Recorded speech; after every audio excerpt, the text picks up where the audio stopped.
I'm Chantal, and I'd like to warmly welcome you back to Concierge Q's coverage of the 2013 Sun Valley Wellness Festival here in our brand new studios. We like to call them the Q Studios, brought to you by Barry Peterson and Barry Peterson Jewelry. You know, every year at the Sun Valley Wellness Festival, there are some favorites. There are people who just stand out in the crowd, who are people who make an impression and it stays with you forever. One of those people this year is a rather remarkable guy by the name of Tommy Rosen. Tommy is one of the pioneers, I'm going to say, of a relatively new thought that combines yoga and recovery from addiction. And Tommy, I want to welcome you so much, and thank you for sitting down in our Q chair. My pleasure. I'm so glad to see you because I was blessed enough to sit in on one of your sessions. I want to tell you a very short story. At the end of the session, people come out and they fill out little pieces of paper that say what they thought. And you got nothing but top 5 stars. And I said to one woman, "Why'd you do that? What made you do that?" And she said this to me, "Well, it's because after listening to him, I realized that I was addicted to things that I didn't know were addictions. And I have to face them. And now I'm going to go home and I'm going to do something about it." Yes. How does that make you feel? It makes me feel really good. Yeah. Thank you for having me here, first of all. Our pleasure. The conversation around addiction and recovery is such an important one right now.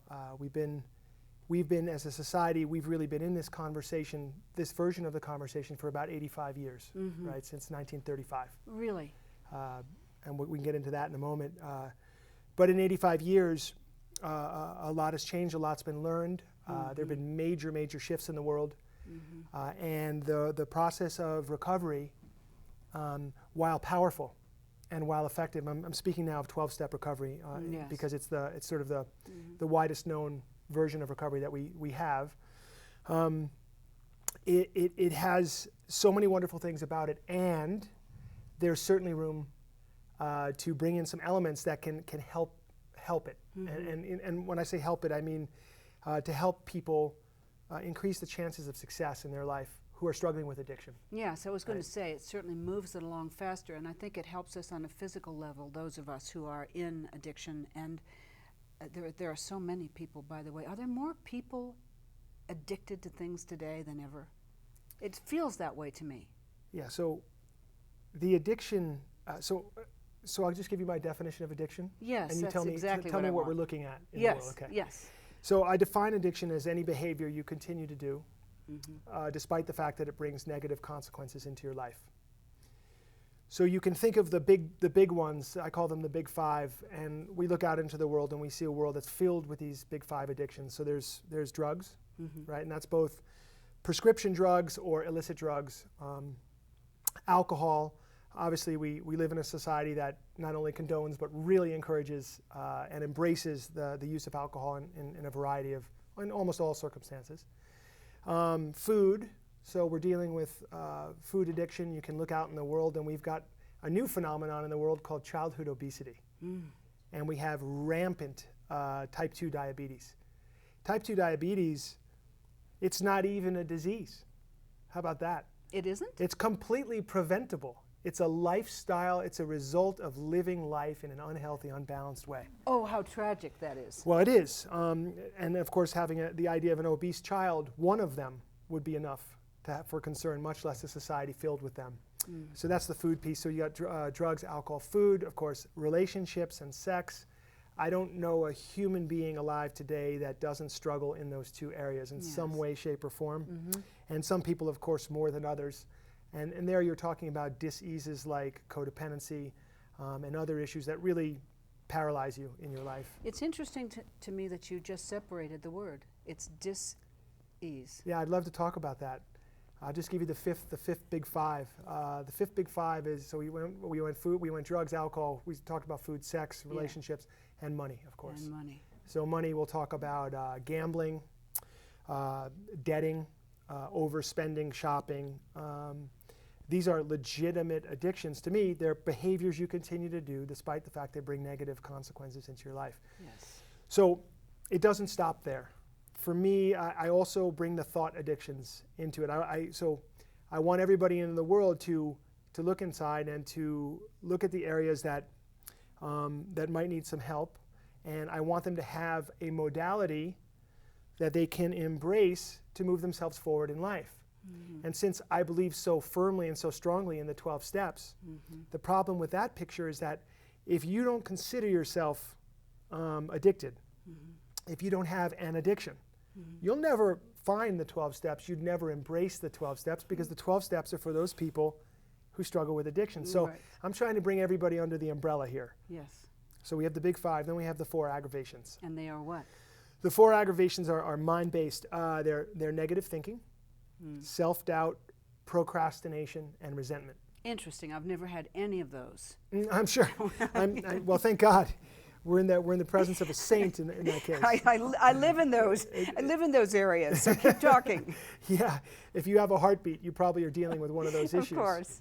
I look at, again, we go back to the definition. Any behavior we continue to do despite the fact that it brings negative consequences into mm-hmm. our life. So negative thinking.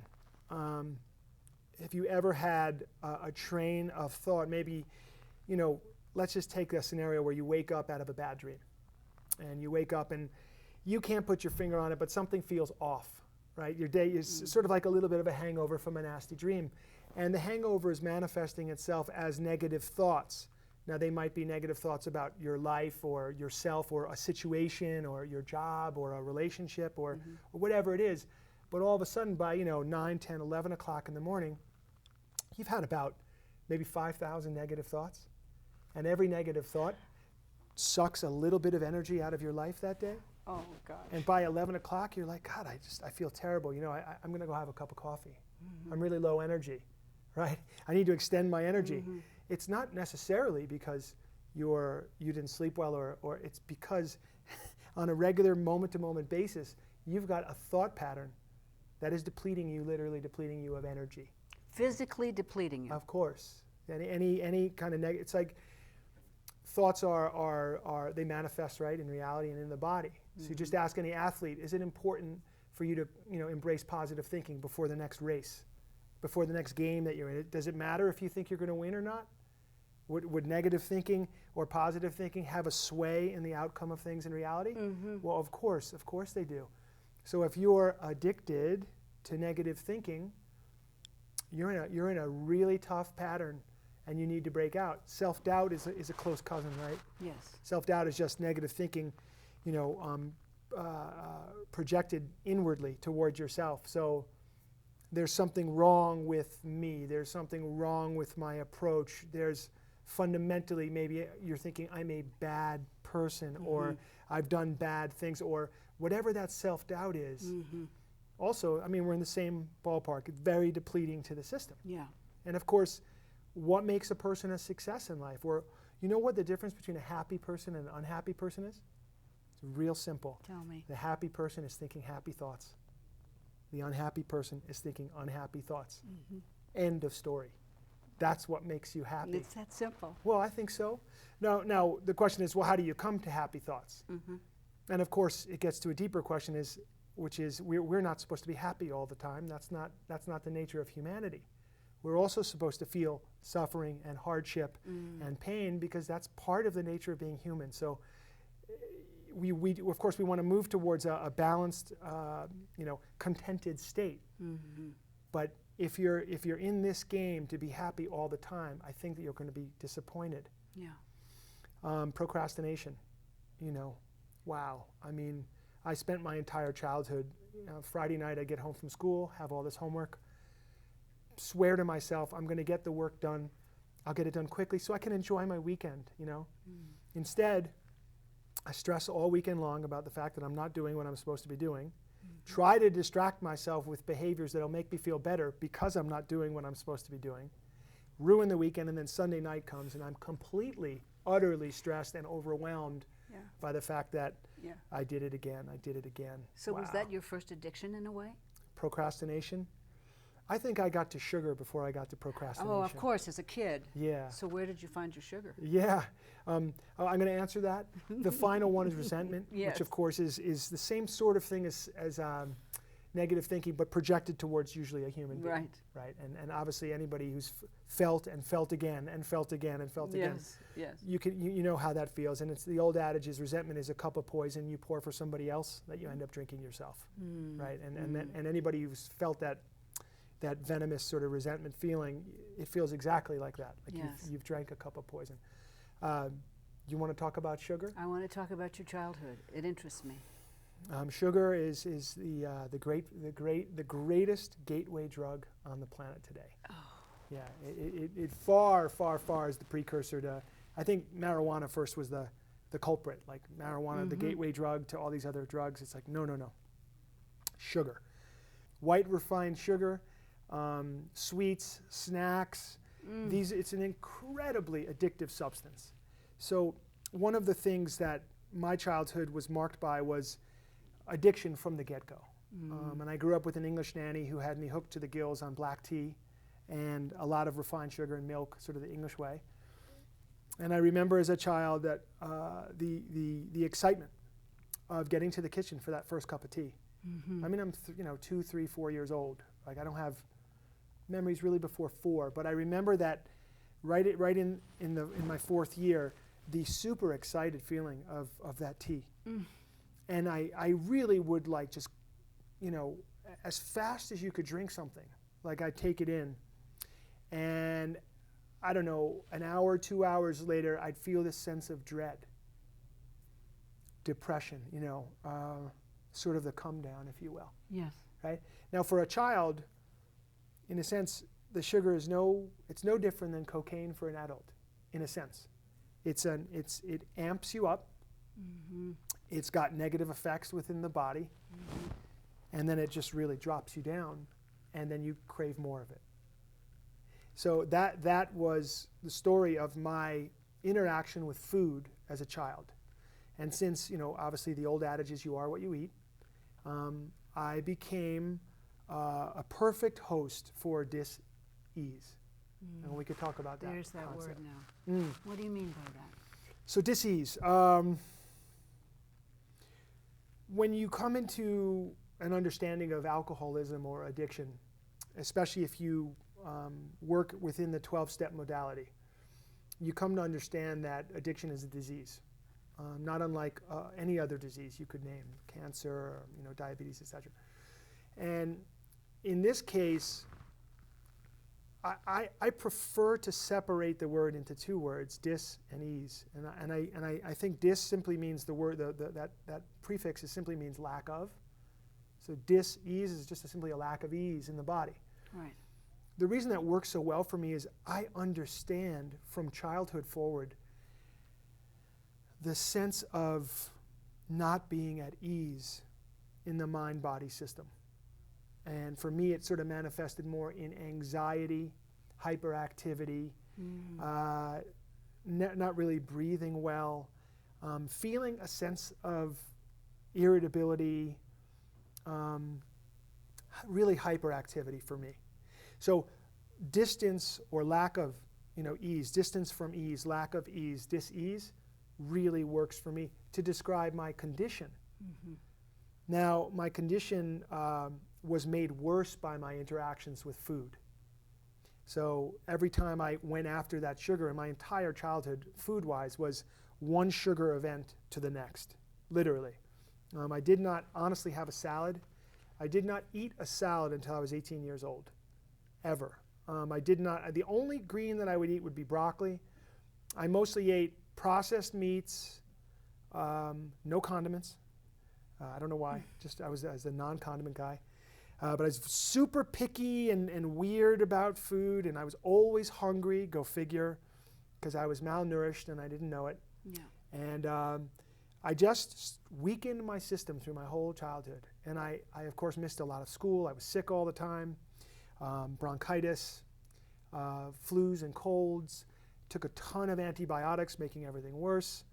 By the time I was 13 years old, I was just a sitting duck for sort of what happened to me next. Which was addiction, drugs, Mhm. marijuana, Mhm. all drugs. Yeah, I found marijuana, you know, and the first time I smoked pot and felt that feeling of getting high, that immense sense of relief, Yes. it was as if I had never taken a deep breath in my entire life. And finally somebody had like opened up the gates into my lungs and shown me how to breathe. The anxiety left me. I had a lot of anger inside me by this point, and a lot of confusion about myself and my childhood. And well, I smoked the pot. I felt absolute relief. And that was it. I mean, I had found my medicine, and it was as if I had been built for it, and it had been built for me. And I remember feeling this in the early days, a terrible sense of disconnection from my parents, who I really loved very much and who loved me very much, although we struggled a lot with each other. A lot of love there, but I knew that to them drugs were wrong and bad, and something terrible was going to happen if I got caught. So there was this great sense of sort of paranoia around it. But when I smoked pot and I was in that place, it was undeniable. I was comfortable. I had found contentment. I felt better. I knew of no other thing that could make me feel that way. And it's really important for people who struggle with addiction to understand that, of course, is the root. Once you find a substance or a behavior that makes you feel better, and you don't know anything else that's more productive and less destructive to make you feel better, Yes. you're off to the races. Yeah. You know, and I mean, I talk to a lot of parents, and they've just discovered that their kid is smoking pot. And what do you say to them? Well, I'll tell you what I say to them. There's so much to say. Of course. There's a lot of different situations. One situation is where the parent still has a connection with the kid. It's not a total divergence, and the child is still willing to listen to them. And so there's an open channel of communication still. If that's the case, the key word is inspiration. You know, a parent has to inspire their child, and it can't be around punishment. And the more you focus on like the marijuana or the drinking or the drug, as that's the problem, like it's a misunderstanding. The problem is that your child is starting to feel better by using substances that have long-term consequences. How can you get your child to start engaging in behaviors that are, you know, short-term gain, long-term gain, right? And so inspiration, the great old story, you know, old adage, how do you get a pit bull off of a bone? You know, you don't get the pit bull off of a bone, right? You throw it a steak. Yeah. Right, and then it leaves the bone and goes to the steak, and it's very much like that. I don't believe you can break a habit. You know, I think you have to change habits for something that's an upgrade. So everything I'm trying to do in life with regards to this Recovery 2.0 stuff, anything I could say to a parent is, your child, either through your own efforts or because they connect with a mentor or they get involved in some activity, they have to be shown an upgrade to the current behavior. The minute they're shown that upgrade and they get a hit of that feeling of, oh, this feels good, better than, or at least as good as this other thing, and this seems to have fewer consequences for me, you're helping your child to move in the right direction. Also, really, the goal for a parent with their kids is not for the child never to smoke pot in their life, or never to drink, or never to imbibe in a substance. That's not the goal, right? If that's the goal, then we've really missed the point. Yes. The point is, you want your child to be able to think for themselves, to self-reflect, and to self-correct. Yes. You make a mistake, you're able to see that it was a mistake, you understand consequences, and you can adjust your behavior based upon those things. So as parents, if you focus on the substance, it takes the focus off of the real point, which is, I need to empower my child to make good decisions for themselves, and when they make a bad decision for themselves, I have to empower them to learn how to look within and adjust their behavior. See, I think that's critical. So that's what I would say to a parent. There are a lot of people watching this broadcast, and of course I could talk to you for hours, so forgive me if I jump ahead a little bit. But there are adults watching you this moment who are in the throes of addiction, who feel that it is hopeless, that there is literally no light at the end of the tunnel. What do you say to them? It's simply not true. There's a way through every block. It may not be available to you in this moment, but just the process of looking and asking for help will, and here's a guarantee. There's certain rules down here on the planet Earth, right? Like, if I leave this cup here and nobody touches it, tomorrow when I come back, the cup will still be here. How do I know that? It's just the way things work down here. You understand? Yes. Gravity. If I stand up, I'm not going to just fly off the earth. It just doesn't work that way down here. There's rules. The minute that you open your heart and you sincerely ask for help with a problem that you do not have the solution to, and the minute you admit, I don't have this one, I don't know what to do, you start asking people outside of you for help and guidance, you're now on your road of recovery, and you will find a way through. Guaranteed. You know, we are a society of such instant gratification and needing an answer right there, and I think you just filled up the hearts of more people than you even realize. Making a giant leap, because I'd be remiss if I didn't talk about it. Where does yoga come into play here with this? I mean, I know our bodies hurt, for example, when we're addicted, be it to alcohol or to negative thoughts. I mean, mine still does. Is it the physicality of yoga, the stretching of the muscles that make a difference and help us in recovery? It's an epic topic. It is epic. There's so much to say. Recovery 1.0, when we're talking about addiction, Recovery 1.0 is for everybody in the world who's in acute addiction, usually the big five. Yes. Right? Drugs, alcohol, food, sex, money. When you have major problems with those things, and they, to a certain extent, they dominate your life, you're in acute addiction, right? I don't care what kind of yoga you do, it ain't gonna help. I've never known anyone to leave acute addiction because of yoga. Recovery 1.0, the first thing, the important thing is you have to deal with the addiction first. And the way that I did that and was shown was through the 12 steps. That worked. It works when people work it. Is that the only way on the planet Earth that someone could escape acute addiction? I don't think so. I just don't have any personal experience with other modalities. Now, once you've recovered from acute addiction, now you're in the pole position to be able to do some of the other very important work. Now, one thing the 12 steps don't address is the body, the breath, and diet. Diet, body, and breath. Is breath important? It's your primary form of nourishment, right? We can't live even 5 minutes without it. Breath is I mean, for me as a teacher, it's the single most important thing that can help a person who's dealt with the acute addiction to elevate themselves to the next level, to go into the body and start to heal at the deeper levels. So breath, meditation, yoga, it's really all about taking your body-mind system and putting it in what I would call divine alignment. You find that divine alignment, and you're now on your destiny path.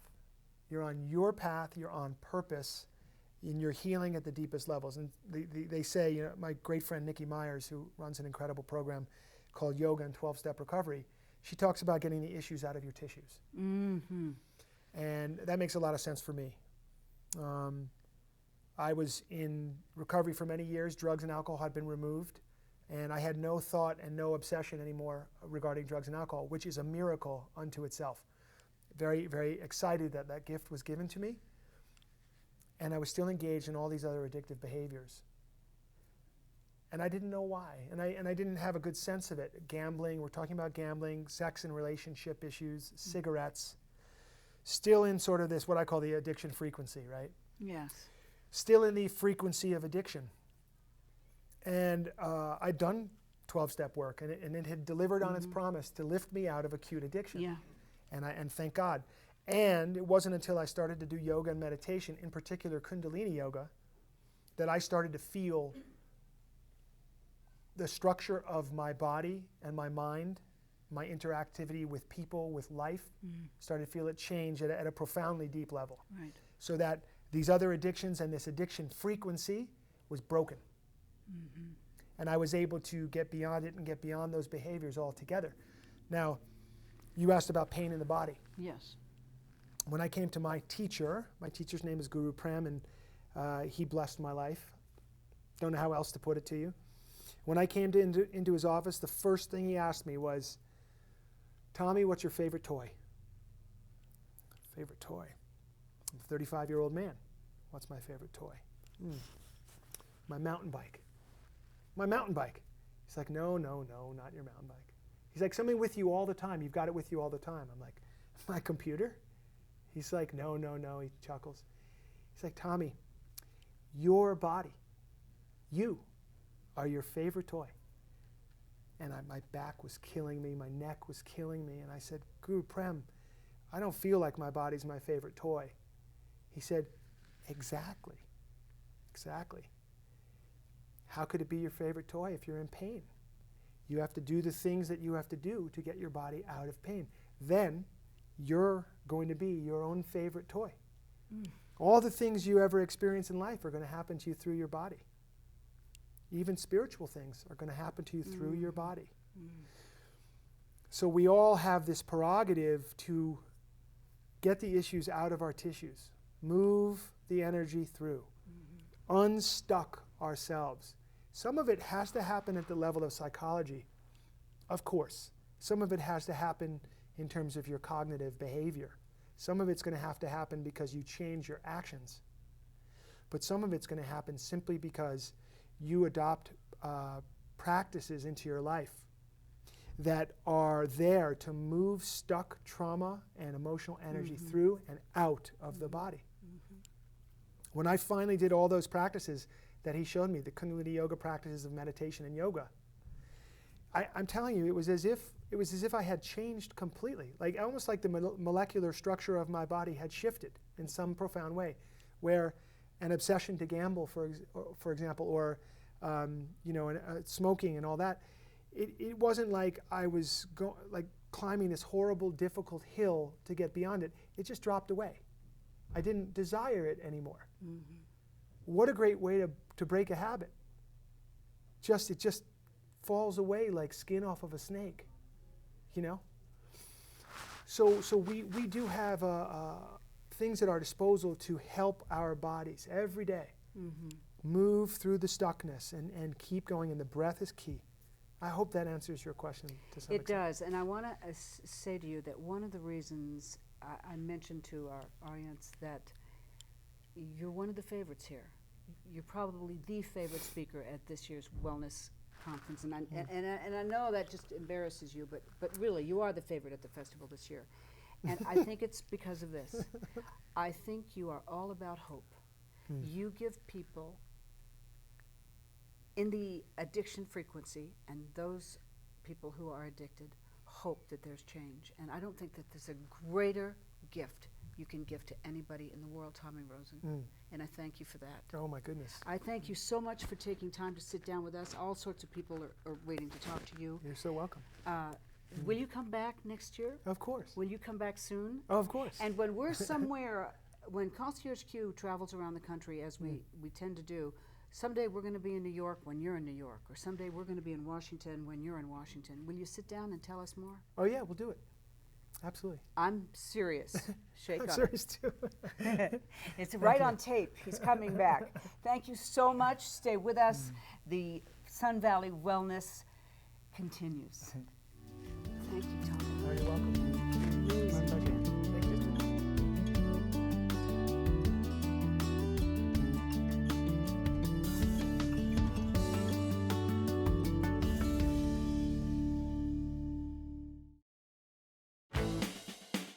you.